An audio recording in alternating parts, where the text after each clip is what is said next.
ഒരു മാസം മുമ്പ് ജൽജീവൻ മിഷന്റെ പേരിൽ വ്യാപക തട്ടിപ്പ് നടന്ന വാർത്ത 24 റിപ്പോർട്ട് ചെയ്തിരുന്നു. വെള്ളം ഉപയോഗിക്കാത്ത വീട്ടിലേക്ക് ബില്ലടിക്കുന്ന വാട്ടർ അതോറിറ്റിയുടെ നടപടി 24 എന്ന് പ്രേക്ഷകരിലേക്ക് എത്തിച്ചു. സംഭവത്തിൽ ഇപ്പോൾ നടപടി ഉണ്ടായിരിക്കുകയാണ്. കാസർഗോഡ് മഞ്ചേശ്വരത്ത് ജൽജീവൻ മിഷന്റെ പേരിൽ ജപ്തി നോട്ടീസ് അയച്ച കേസിൽ നിന്ന് കേരള വാട്ടർ അതോറിറ്റി ഒടുവിൽ പിൻവാങ്ങി.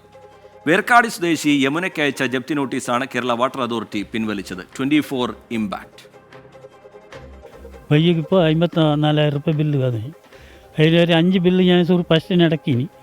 അതിന് പിന്നെ ഈ 54,000 രൂപ ബില്ല് വന്ന് പിന്നെ ബില്ലടക്കിയിട്ടില്ല. വെള്ളം എടുത്തങ്ങ് എടുത്തില്ല, കെട്ടണം. ഒരു തുള്ളി വെള്ളം പോലും ഉപയോഗിക്കാത്ത നൂറുകണക്കിന് കുടുംബങ്ങൾക്കാണ് ഇപ്പോൾ ജപ്തി നോട്ടീസ് ഇവിടെ വന്നിരിക്കുന്നത്.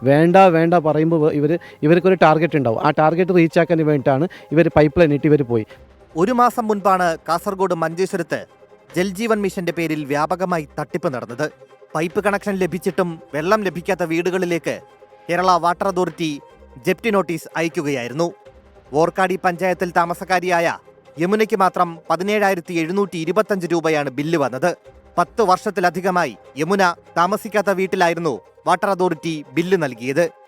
ബില്ലടച്ചില്ലെങ്കിൽ വീടും സ്ഥലവും ജപ്തി ചെയ്യുമെന്നറിയിച്ച് നോട്ടീസും നൽകി. വിഷയത്തിൽ 24 ഇടപെട്ടതിന് പിന്നാലെ ജപ്തി നടപടികൾ കേരള വാട്ടർ അതോറിറ്റി നിർത്തിവെച്ചു. വോർക്കാടി പഞ്ചായത്തിൽ നടന്ന അദാലത്തിൽ ജപ്തി നടപടി പിൻവലിച്ചതായി കേരള വാട്ടർ അതോറിറ്റി അറിയിച്ചു. കഴിഞ്ഞ ദിവസം നടന്ന ഒരു അദാലത്തിൽ വാട്ടർ അതോറിറ്റി ഈ ഒരു വിവരം ശേഖരിച്ചുകൊണ്ട് ഇതിൻ്റെ സത്യാവസ്ഥ അറിഞ്ഞുകൊണ്ട് യമുനക്കയുടെ ആ ജപ്തി നോട്ടീസ് പിൻവലിക്കാനുള്ള തീരുമാനം എടുത്തത് വളരെ സന്തോഷമാണ്. ന്യൂസ് 24ൻ്റെ ഇടപെടലോടുകൂടിയായിരുന്നു യമുനക്കയ്ക്ക് ഇന്ന് ഒരു ആശ്വാസം ലഭിച്ചിരിക്കുന്നത്.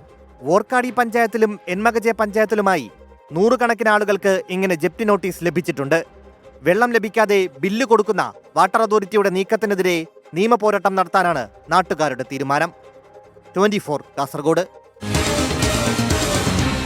പൊതുജനം കഴുതയല്ല സാർ.